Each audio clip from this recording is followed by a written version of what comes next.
Hey, this is Matt once again. Welcome back to the video, and this is a paid request for Bobby. Thank you so much for that. Bobby's always been a nice, generous guy in live streams and stuff, so I really appreciate that, man. Hope you're doing well. And for those interested in requesting any type of videos, whether it be a topic, reaction, commentary, video game playthrough, review, re-review, play through for an hour, random thoughts, whatever the case, I do have a Cash App and a Patreon, because people have asked me about that, but PayPal's usually the best bet, and I'll get to it as soon as I can. The links are down below in the info box, and for those who sent them, thank you so much. I really appreciate it. So this is for Trolls, the 2016 animated film, which I did not realize actually had 3 movies. Now, it stars the voices of Anna Kendrick. You have Justin Timberlake. You also have John Cleese, Jeffrey Tambor, Russell Brand, James Corden, and a few others. But those are the ones I think of at the top of my head. And before I go into the plot, I would say at the end of the day, I thought this was harmless. It didn't make me mad. It didn't make me angry. I thought it was watchable. I thought it was a time waster. Overall, I didn't mind it. It didn't feel too long of a movie. The visual look of the film was very colorful. Almost at times almost like an acid trip with the amount of colors used. But I can appreciate that. I liked the visuals of the film. The songs, there's definitely songs that are were popular songs and they just did a cover of them. I never thought I would hear the Gorillaz song Clint Eastwood in this type of film. It's going on, it's going on, it's going on. Did never thought I would hear that in this, but it is. I actually did not realize this is the movie where that song, because I've heard this song before, and I don't mind the song. Can't Stop the Feeling. Can't stop the feeling. Can't stop the feeling. Like I said, that was an Oscar-nominated song. It was from this movie, and I didn't know it was from this film, but it is. So now I know.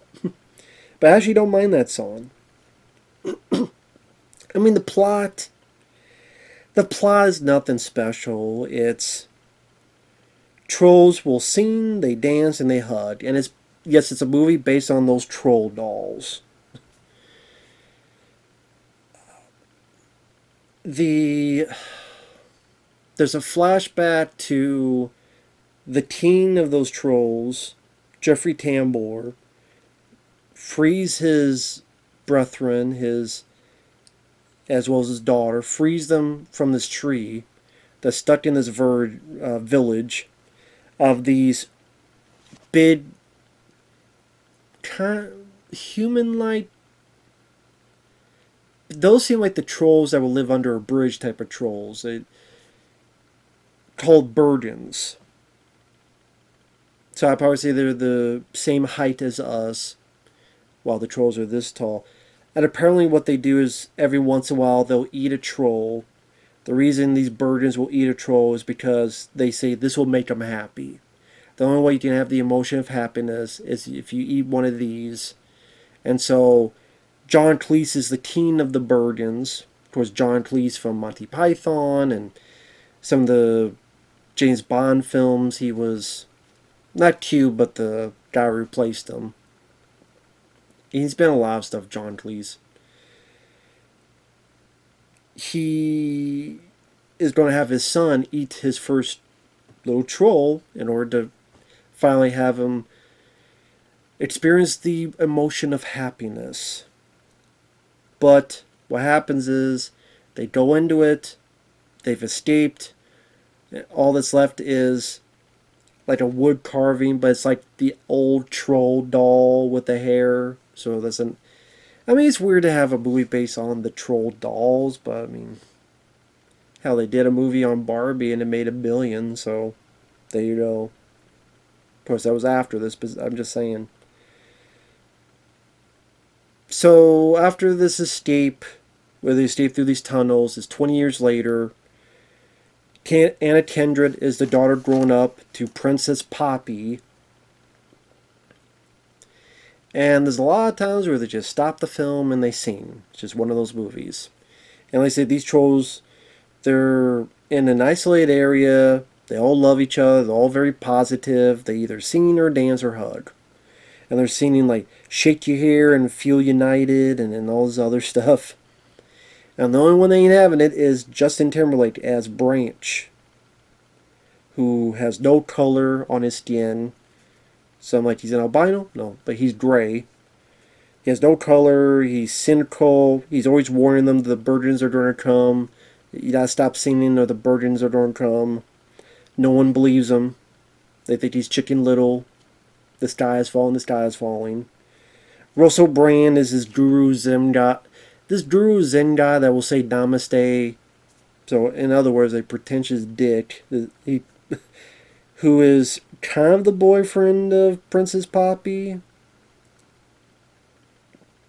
You also, I mean, like I said, the characters and the script, they're not really anything to run home about. I mean, the jokes, one is a troll made of glitter that farts glitter. That will turn around and glitter will hit you on the face. So he farts glitter. And I'm like, even if he's like spit, like if he spit out as glitter, maybe I could deal with it. But he farts glitter, like, you don't really hear a whole lot of that sound. But still, it's like, oh, come on, man. Do we really need to have jokes like that? But it is what it is.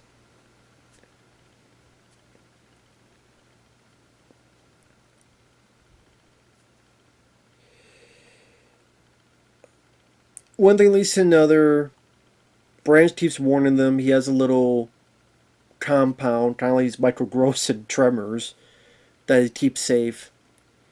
And he even warns, hey, if you party too much, they don't find you. And then lo and behold, they party too much. It becomes such a big event party that our main bad guy, the evil lady chef of the Bergens, who was kicked out because she lost the trolls in the first place, found them after 20 years. Goes in, captures a bunch of them, leaves. And so, of course, the princess wants to go and rescue them. Goes on her journey. There's kind of a funny bit where she sees like a bunch of animals kill each other. So like one kills the other, then one swallows the other, then one zips by, makes it into a skeleton, then one takes it and eats the rest of it. I feel like I've seen that joke before, but I still thought it was kind of a chuckle-worthy thing, because I didn't expect to get that violent dart so quick, but it's like, okay, that guy took me aback. Same with, like, there's a flashback of when Justin Timberlake warned, it was a fake warning, that the Bergers are coming. It's like a funeral, and a coffin falls, and, like, a dead clown pops out of the coffin, and went, what the hell? They had dead clowns. I didn't think I'd expect to see that, but I did, like, the audacity. I'm like, okay. I didn't see it coming, that's why. And some of the songs are, catchy for kids. When she's on her journey and there's like a montage of her going through all the different elements and different landscapes on her journey, all the things she's got to overcome, whether it be again the weather or the environment or some creatures, and she's singing the song, knock me down, I'll get back up again, knock me down, I'll get back up again. It's catchy enough. And you know me, I'm a sucker for montages. I love montages from back in the day, Rocky 4 and all the Rocky films and things of that. Can't get enough of a montage, so I'm a sucker for montages. I thought they sometimes they went a bit too much to the well of take an older song and just do a cover of it. Sorry, I don't know, I'm hiccuping. Like, after she's in trouble with these spiders, Justin Timberlake comes along and saves her. And then she gets annoyed with him and say, okay, fine, I'll help you. You're not going to make it out here by yourself, but no more singing, no more this and that. Just enjoy the sound of silence. So, of course, she gets out guitar and starts singing the sound of silence. The sound of silence. And some of the animals nearby start singing it. And I'm like, okay. Or like when they get in the town and they see how all the Bergens are depressed and just start singing Clint Eastwood, the song by the band Gorillaz. If you don't know what that is, just type it up on YouTube. Gorillaz with a Z, Clint Eastwood. And you'll be like, oh, maybe I've heard this song before back in the day. Do, do, do, do, do, do, do. It's going on, it's going on. They even meet a maid who has a crush on the new prince of the Bergens, and she starts saying, hello, is it me you're looking for? And it's like, okay, I did these cover songs. I would say, honestly, the best songs they did were the ones that were just more original. Or at least, I don't know if Not Be Down, I'll Get Back Up Again. I don't know if that's a song from another, if that was a cover song. I haven't heard it before, or if I have, I don't remember it at all. So as of right now, I'm going to say it's an original song. If it's not, I apologize, and I fucked up, of course, but... And of course, the song at the end, Can't Stop the Feeling, I thought those kind of worked a bit better.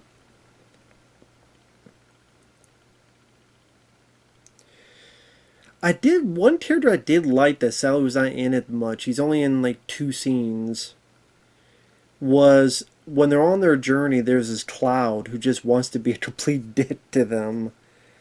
Who's like, he knows this one guy, Justin Timberlake, is just the most unhappiest guy, so he's like, fist bump. I know you'll do it, I want this guy to do it.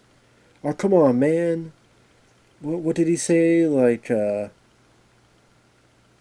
on, man.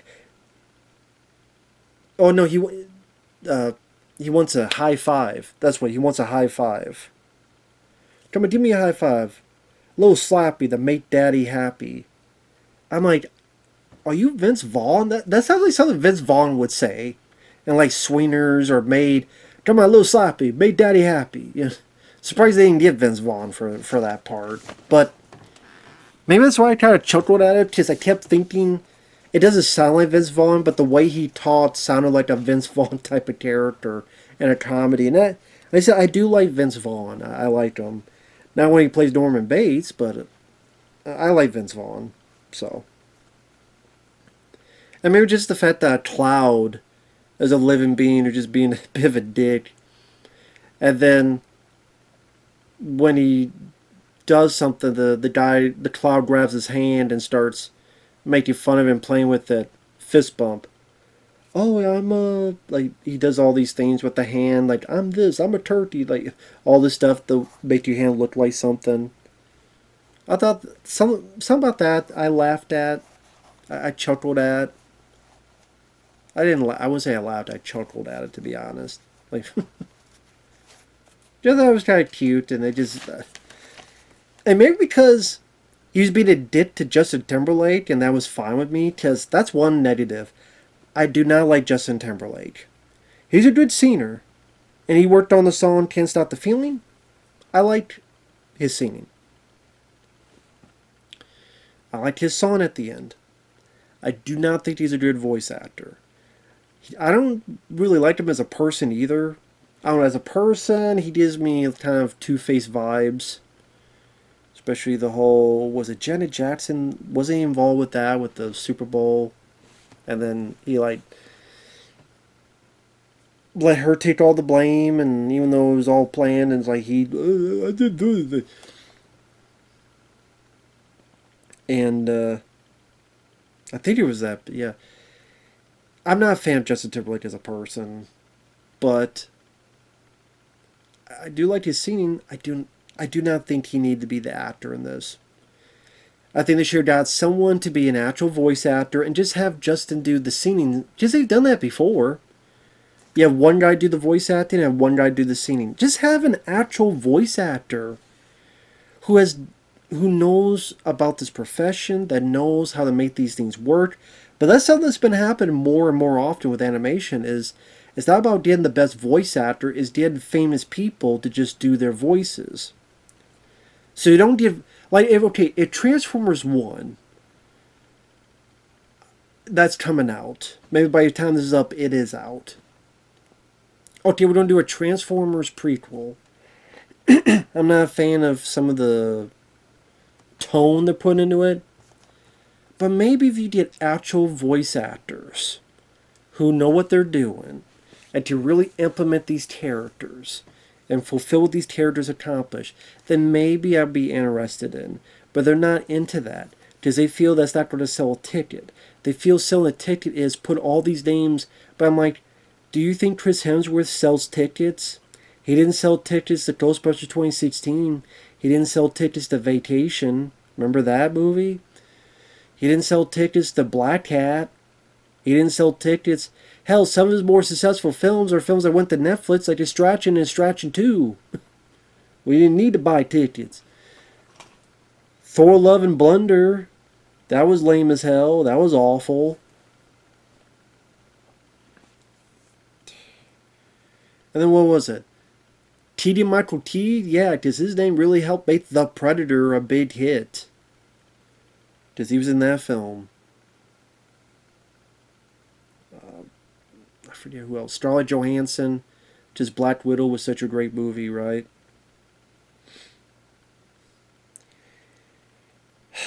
But instead they just like, we get the famous people, not the people who actually know how voice acting works. And you really put their inflection and their character. Well, I think the character could have worked, this cynical guy, and then you have this tragic backstory that he doesn't sing. The reason he's so unhappy is because when he was a little kid, he tried singing like them, and because of that, a Bergen came by and killed his grandmother. And he blames himself, and he became gray, and he never wanted to sing again. He was singing at the Total Eclipse of the Heart. Total Eclipse of the Heart. Forever.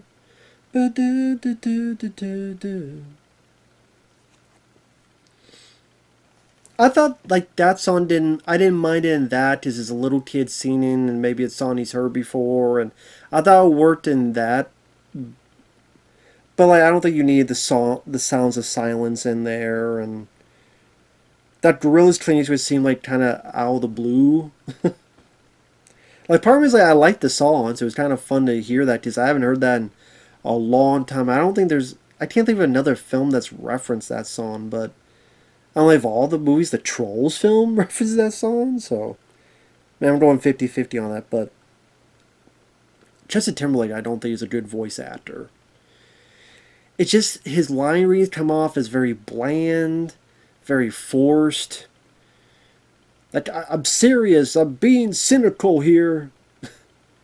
Like, if you had someone that breathed a bit more life into that, a bit more sincere believability, and maybe sense of anger, sadness.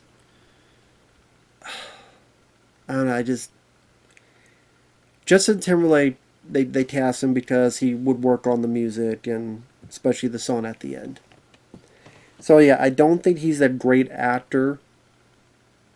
He was fine in Alpha Dog.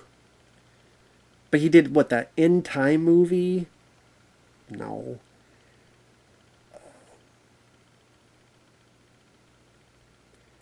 He could be manageable as an actor, but he's definitely not a great actor. He's supremely not a good voice actor. Anna Kendrick was fine. Anna Kendrick I thought she did a fine job. I didn't have a lot of issues with her. James Corden, he's part of the group that's been captured, and he has, I don't know what the hell you call his little buddy thing that, I don't even know what kind of creature that is. I hate James Corden. He's so fucking annoying. Thankfully, he doesn't have a whole lot of dialogue here. It's just, even if just once or twice or three times I hear his voice, I feel like I want to rip my tongue out and clean my ass with it. Why? They get the taste of James Corden out of my mouth, because anytime I hear his voice, it bleeds down to my tongue because my ears are bleeding. And it doesn't want to bleed out here. It wants to bleed into my brain. So to try to negotiate with my eyeballs to stop seeing this motherfucker. I don't like James Corden. I never liked his talk show. I think he comes off as very fake, very phony. Then you hear behind the scenes he's a real piece of shit who treats people god awful and horrible. He just doesn't want to remember. He has crew members that he's worked with for years and he still doesn't know their name because he don't care. He's one of those guys that you better respect me as a big bitch star or I will be pissed. He was in that Cats movie. That was just garbage. Garbage. But, yeah, man. The less said of him, the better. Russell Brand. Let's see, he's in it for a little bit. I don't mind Russell Brand. Is he, like, kind of... I don't know, like, kicked out of the country or something? I don't know what it, like... Isn't he's... Like, his acting... Some films I don't mind him in, some I do.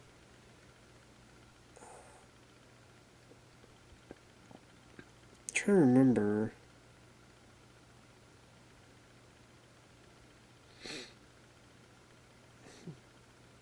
I know, like, he does a lot more videos that I see.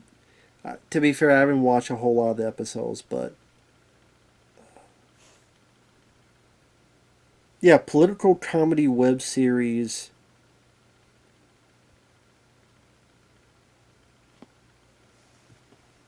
Yeah, his YouTube channel underwent an increase in activity and changed the political direction. Yeah, he was accused of stuff and conspiracy theories, so a lot of people were pissed at them.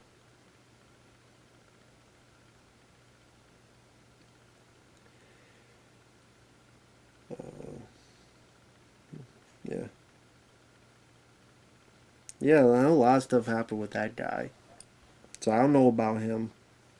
Just people in the comments, maybe they tell me about him. But yeah, I thought acting here as the Zen guru guy, and then spoiler alert, you find out that he turns on his fellow trolls because he's like, I don't want to die, I don't want to die. I found out, show you where the rest of them are so I can live. So they all get kidnapped and taken there. They also have this subplot before that happens where Princess Poppy and Justin Timberlake, they get into the city and they get caught, but then the maid helps them out and she lights the prince and they prep her up and their hair pretends, they combine their hair to make it seem like it's her hair, and she comes in and he has the hots for her and they go roller skating. I'm sitting there going, okay. I didn't feel one way or another. I wasn't laughing, but I wasn't annoyed. The colors are colorful, but okay, they're playing matchmaker. And of course, they're going to get screwed over somehow, some way, which they do by Russell Brand, and then they're going to be caught.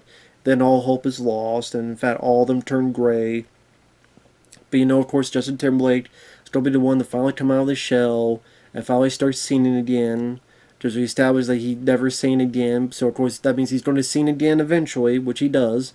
Plus, you have Justin Timberlake, who's a known singer from NSYNC to his solo career, so you know where that's going. He starts singing, and once colors start coming back from gray to colorful. I think it's actually True Colors is the song he sings.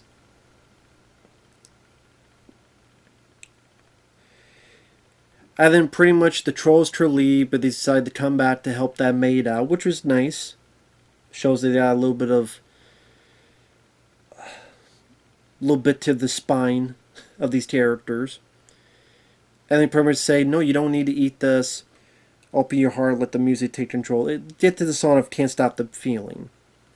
And everyone starts singing. Well, everyone starts bopping their head. They start enjoying it. There's colors everywhere. And by the power of song, everyone is happy. They realize, wow, we could be happy without eating them. The chef lady and Russell Brand, they get kicked out of town again. And then the movie's over. Everything's happy. Everyone is working together. And apparently there's 2 more films to this. Now, like I said, the film itself I didn't mind as a time waster. It is a cliche, predictable plot. There's certain things you definitely know when it's coming. And when they bring something up, okay, they bring that up because, oh, they're bringing up his backstory where he's never going to sing again because they're going to have him sing when the going gets tough. Which they do. But Anna Kendrick was likable and peppy, but not too annoying or irritating. The visual power of the movie was very nice to look at the very least. So it's maybe shiny teeth jangling, but they were nicely jangled in front of my face. The songs, either their covers of songs I do like. So, I mean, I do like the song The Sounds of Silence. I do like Gorillaz' Clint Eastwood, just never thought I'd be hearing them in this movie. And some of the new songs I like. Can't Stop the Feeling, I thought was the best, and I did see why that was nominated for an Oscar. I can see it. The characters aren't really much to run home about. Like the side characters, like again James Corden with that weird... probably the weird creature thing I like more than James Corden, to be honest. The Justin Timberlake, I don't think he was the right fit. I wish someone else was voicing his character. Like an actual voice actor who's studied the craft of it. The ending, I felt like they kind of won a bit too easily. It's pretty much... They turn... Well, spoiler. They turn from gray to color. The maid helps them out. They're leaving. They come in. They show the prince, hey, this is the girl you liked with the hair. And then they just start singing, and then everything's fine. I don't know, I mean, it just felt like it ended a bit too easy, a bit too convenient. But I guess, am I asking a bit too much from a Trolls movie from 2016? That I think it'd be much more of a battle, and much more of a hurdle, or maybe some people agree and some people disagree, and some people, yeah, I'm being happy too. Well, I mean, maybe it works for some, but not for everybody. Maybe there'd be a bit more conflict, maybe a bit more struggle. But at the same time, I guess the fact these trolls only know how to sing, dance, and hug, I guess, what else was I expecting? Like, the only one that does something different was Justin Timberlake's character. Which, honestly, I would say, other than James Corden, his was the voice I liked the least. Also, the glitter troll, they somehow give him a auto-tune. That's what I was thinking of, auto-tune. Sorry, you may see an edit because it took me too damn long to remember that, but auto-tune is what I was thinking of. Like the glitter thing, he sounds like auto-tune. But, I mean, at the end of the day, I think it's harmless for kids. The tears may look cute to the kids. It's very colorful. The songs have a high energy and a catchiness, especially the last song at the end. There's nothing really that egregious in terms of... I mean, there's the fart joke of the glitter, but you don't really hear much of the sound effect, and... They don't go too over the top with that stuff. Other than this one animal eating the other, and then that clown joke. Like, I would say it doesn't go too far in terms of violence. I think it's pretty appropriate for kids. It doesn't feel too long of a movie. It's not a film I would rewatch again, but it didn't make me mad. It didn't make me angry. I would say it was a time waster. It was a time waster, and it's not a great story in terms of, like, you've seen this type of story done more, many, many times before. There wasn't really any new twists and turns that, oh, I didn't see that coming. It's stuff that you predict. But at the same time,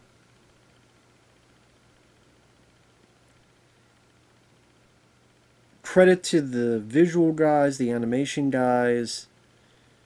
Credit to some people. Jeffrey Tambor and John Cleese. Nice to hear those two. Two definitely established comedic actors. Sadly, they're not in the film too much, but when they're in there, it's nice to hear them.